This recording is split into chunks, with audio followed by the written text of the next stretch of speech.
দিনে রাজাদের না শুদ্ধ মতি ছিল, শুদ্ধ ভক্তি ছিল, ভগবান শ্রীকৃষ্ণের উপরে ভক্তি ছিল।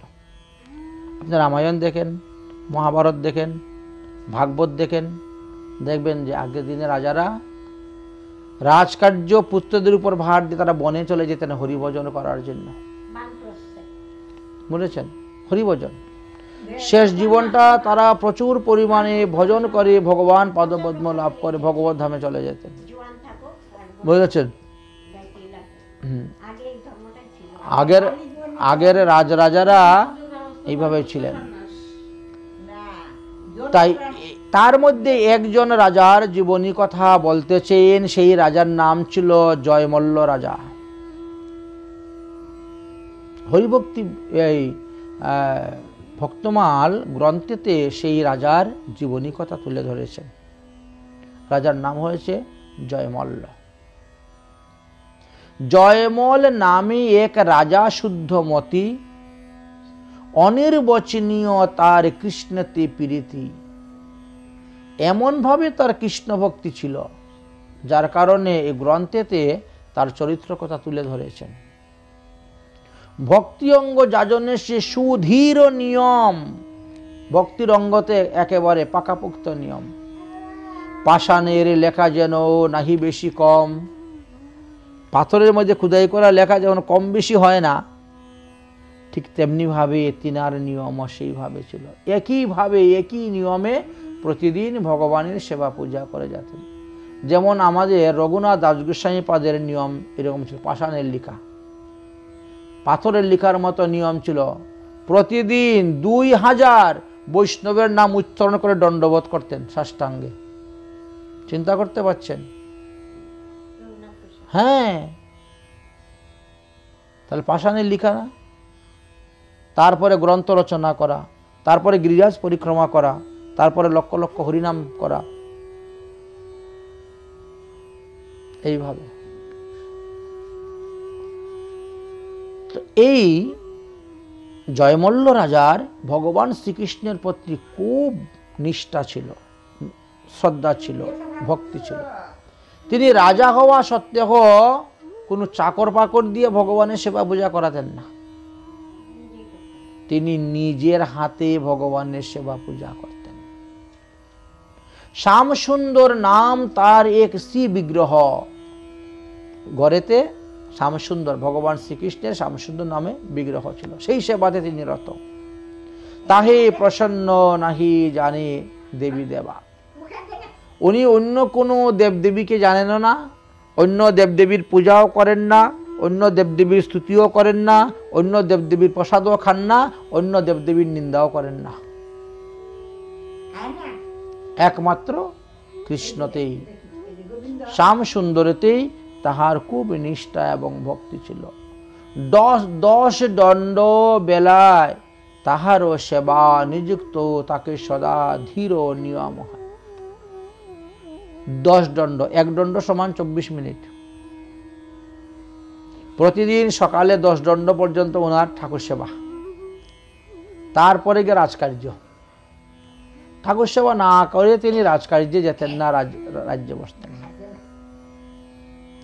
এটা একেবারে ধীর নিয়ম। এইভাবে তিনি সেবা করে যাচ্ছেন। রাজ্য ধন যা কিছু বজ্রপাত হয়, তথাপিও সেবা সময়ে ফিরে না তাকায়। তিনার রাজ্যতে যদি বজ্রপাত হয়ে কেউ মরে যায় তাও ফিরে তাকাবেন না, তিনার পরিবারে যদি কিছু হয় তাও ফিরে তাকাবেন না, কোথায় আগুন লেগে গেল ফিরে তাকাবেন না, ওই পূজা শেষ করার পরেই। মনেছেন? 10 দণ্ড সময় তিনার এইভাবে লাগে, তথাপিও সেবা সময়ে ফিরে না তাকান। এখন বিপক্ষীয় রাজত্ব আছে, সব দেশের রাজারাই চায় আমি যুদ্ধ করে জয়লাভ করে আমার রাজ্য বিস্তার করব। দেখেন না আমাদের দেশে দেশে কত যুদ্ধ চলতেছে, কেউ ওই দিকে দখল করে নিচ্ছে, কেউ ওই দিকে দখল করে নিচ্ছে।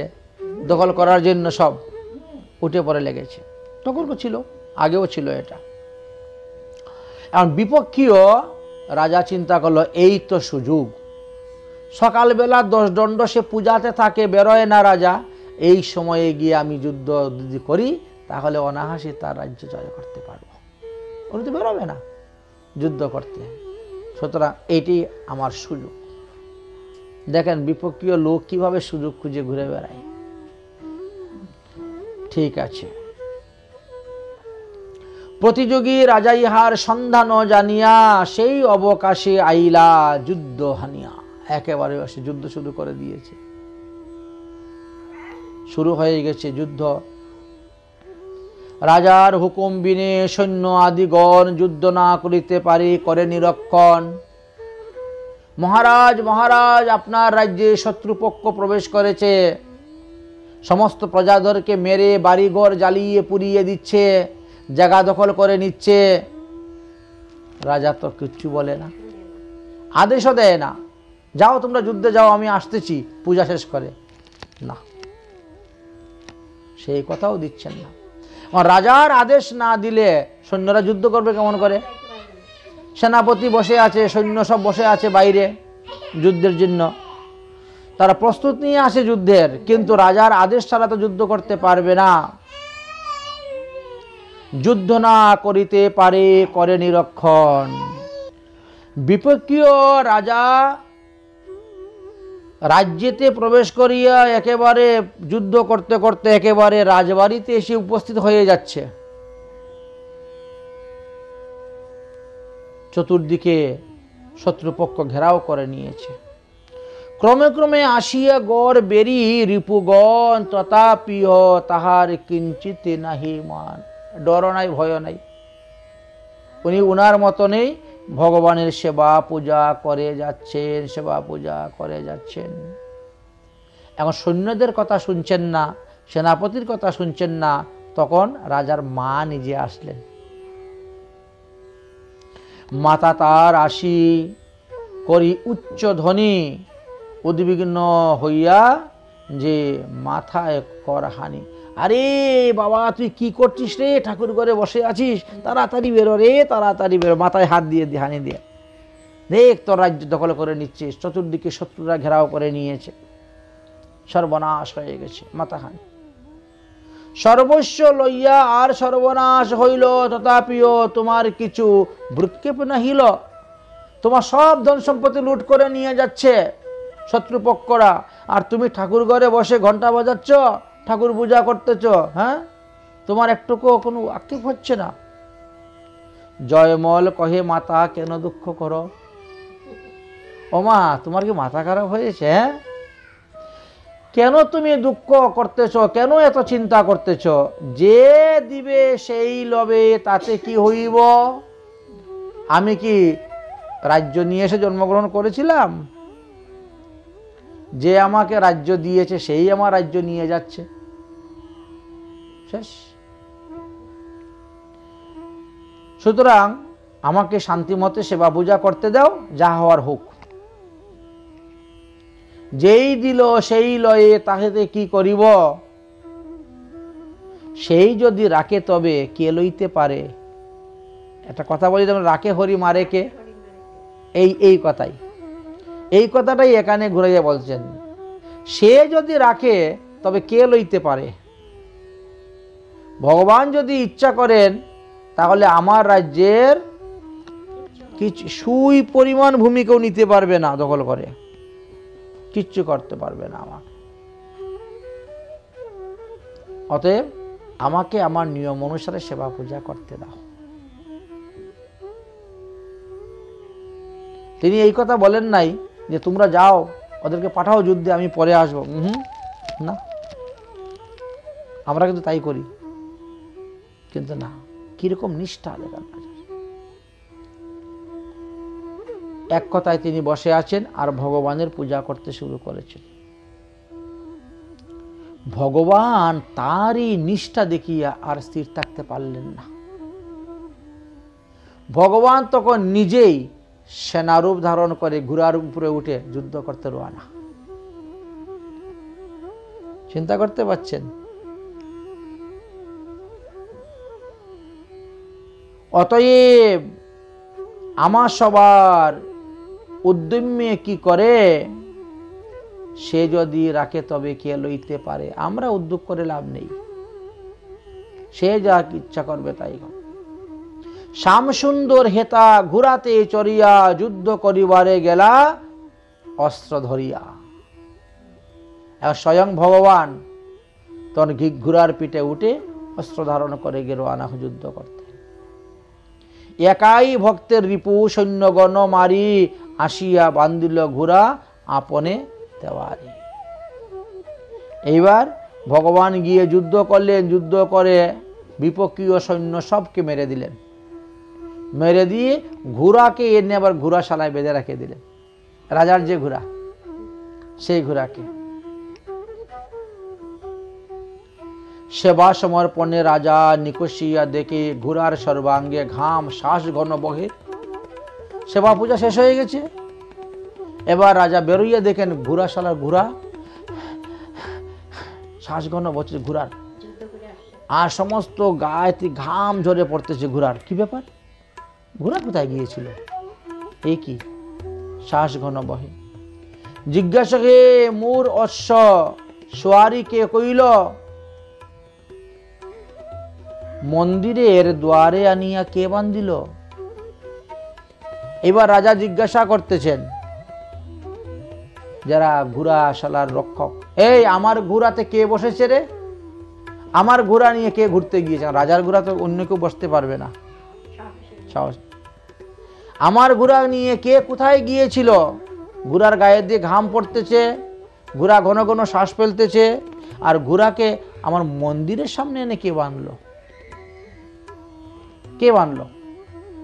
আনিয়ে বাঁধল।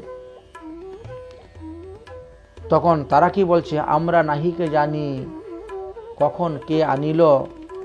সংশয় হইয়া রাজা ভাবিতে লাগিল, আরে তোমরা এত লোক থাকতে তোমরা কেউ দেখো নাই, কেউ কিছু জানো নাই, তাহলে ঘোড়া কে নিয়ে আসলো, কে বানালো?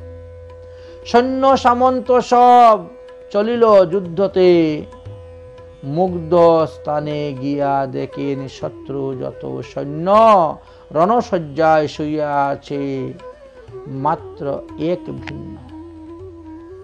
রাজা তখন বললেন, তাহলে চলো এখন যুদ্ধ করতে যাই। ঘোড়ার পিঠে উঠে সসৈন্য নিয়ে যখন যুদ্ধ করতে গিয়েছেন, গিয়ে দেখেন যুদ্ধের ময়দানে সব মরা পড়ে আছে, একজন মাত্র জীবিত, সব মরা। একজন মাত্র লোক জীবিত আছে, আর সব মরা পড়ে আছে।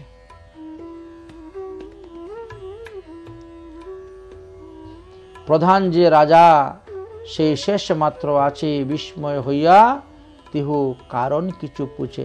মানে ওই দেশের যে রাজা আসছিল, সেই রাজা একমাত্র জীবিত আছে, আর সব মারা গিয়েছে যুদ্ধক্ষেত্রে। এখন এই দেশের রাজা মানে জয়মল্ল রাজা গিয়ে তখন জিজ্ঞাসা করছেন কারণটা কি। হেনকালে ওই প্রতিযোগী সেই রাজা গলবস্ত্র দিয়া লইয়া আসি করে বহু পূজা। এখন দেখেন মল্ল রাজাকে পূজা করতেন, জয়মল্ল রাজাকে পায়ে ধরে এসে ক্ষমা চাইয়ে পূজা চাচ্ছে।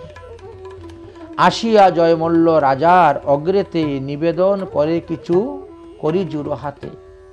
কি নিবেদন করলো এবার এটা শোনা যাবে। কি করিব যুদ্ধ তব এক সে সিপাই, পরম আশ্চর্য সে ত্রৈলোক্য বিজয়ী। তোমার রাজ্যে এত বড় একজন সিপাহী আছে যে একাই আমার কত অক্ষয়িনী সৈন্য মেরে দিল। একজনে এত বড় যোদ্ধা, হ্যাঁ, তোমার সিপাহী এসে যুদ্ধ করে সবাইকে মেরে দিল। হে মনে হয় ত্রৈলোক্য বিজয়ী সিপাহী, স্বর্গমুক্ত পাতাল তিলুক জয় করতে পারে। অত নাহি নাহি মই রাজ্য নাহি চাহু, বরঞ্চ আমার রাজ্য চলো দিবল। তিনি বলছেন যে আমি তোমার রাজ্য দখল আর করব না, বরং তুমি চলো, তোমাকে আমার রাজ্য অর্পণ করে দিব। কেন বলে, তাহলে আমার রাজ্য কেউ যুদ্ধ করে দখল করতে পারবে না কোনো রাজা। আর তোমার রাজ্যেতে এত বড় সিপাহী আছে, ভয়। অন্যান্য দেশে তো যখন যুদ্ধ করতে যায় তখন দেখে যে ওই দেশের কত অস্ত্রশক্তি আছে, কত সেনা শক্তি আছে, সেটা দেখেই তারপরে তারা যুদ্ধেতে নামে। আমি তাদের সঙ্গে যুদ্ধ করে পারবো কি না, অস্ত্রশস্ত্র দিয়ে সৈন্য দিয়ে, ওটা চিন্তা করে যুদ্ধতে নামে। ওটা আগে ওরা দেখে নেয়, ভালো করে বিচার করে নেয়। এই রাজার তো বিচার করা হয়েই গেছে, তাই তিনি বলছেন যে আমি তো তোমার রাজ্য দখল করব না বাবা, বরং তোমাকে আমার রাজ্য দান করে দিব। তোমার রাজ্য আমার রাজ্য যদি এক হয়ে থাকে, তাহলে আমার বিপক্ষীয় শত্রুরা কখনো আমার রাজ্য দখল করতে পারবে না। তখন এই জয়মল্ল রাজা বড় চিন্তায় পড়ে গেলেন, এমন কোন সিপাহী আমার, কি আশ্চর্য করতাম। আচ্ছা, সিপাহীটা দেখতে কিরকম? তখন বলছে শ্যামল বর্ণ। শ্যামল সিপাহী যেই লরিতে আইল, তোমার সনে প্রতি কি ভাব দুর্ভাবিত হইল। বলো তো সেই সিপাহী কেমন? এই সিপাহীর বাড়ি কোথায়, ঘর কোথায়, সে কোথার থেকে শিখেছে যুদ্ধবিদ্যা, কে তার গুরু? এত যুদ্ধ করলো যে একাই আমার সমস্ত সৈন্যগুণকে মেরে ফেলে দিল। এই জন্য আমি তাকে একটু দেখতে চাই, তার বাড়ি যেতে চাই। শ্যামল বর্ণ, শ্যামল সিপাহী সেই লরিতে আইল, আর তোমার সন প্রীত কিভাবে, তার সঙ্গে তোমার প্রীতিটা কিভাবে কি করল? সৈন্য যে মরিল মোর, তারে মুহি পারি, দর্শন মাত্রে মোর চিত্ত নিল হরি। তার সঙ্গে কি যুদ্ধ করতে পারবে? কিন্তু সে আমার মন প্রাণ সব হরণ করে নিয়েছে। জয়মল্ল তখন বুঝতে পারলেন, রাজা জয়মল্ল বুঝিল এই শ্যাম সিপাহী মানে আমার শ্যাম সুন্দর। আমার যে সেবা করি ভগবানের বিগ্রহ, শ্যাম সুন্দর বিগ্রহে জির এই কর্ম, প্রতিযোগী রাজা সেই বুঝিল ইহ মর্ম। তুমি ভগবানের পূজা করতেছ, আর ভগবান যাচ্ছেন তোমাকে রক্ষা করার জন্য। দেখেছেন, আমরা যদি আমাদের ধর্ম রক্ষা করি, তাহলে ধর্ম আমাদেরকে রক্ষা করতে আসবে। এটাই তো শিক্ষাচ্ছে। ভগবান বলছেন তুমি আমার পূজা করো, তোমার চিন্তা নাই, আমি তোমাকে সমস্ত পাপ থেকে উদ্ধার করে দিব, আমি তোমাকে সারা জীবন দেখবো, আমি তোমাকে সারা জীবন খাওয়াবো, তুমি আমার ভজন করে যাও। জয়মল্ল বুঝিলেন এই শ্যাম লালজি কর্ম, প্রতিযোগী রাজাজি বুঝিল ইহ মর্ম। তাই জয়মল্লের চরণ ধরিয়ে স্তুতি করে, যাহার প্রসাদে কৃষ্ণ কৃপায় যাই তরে।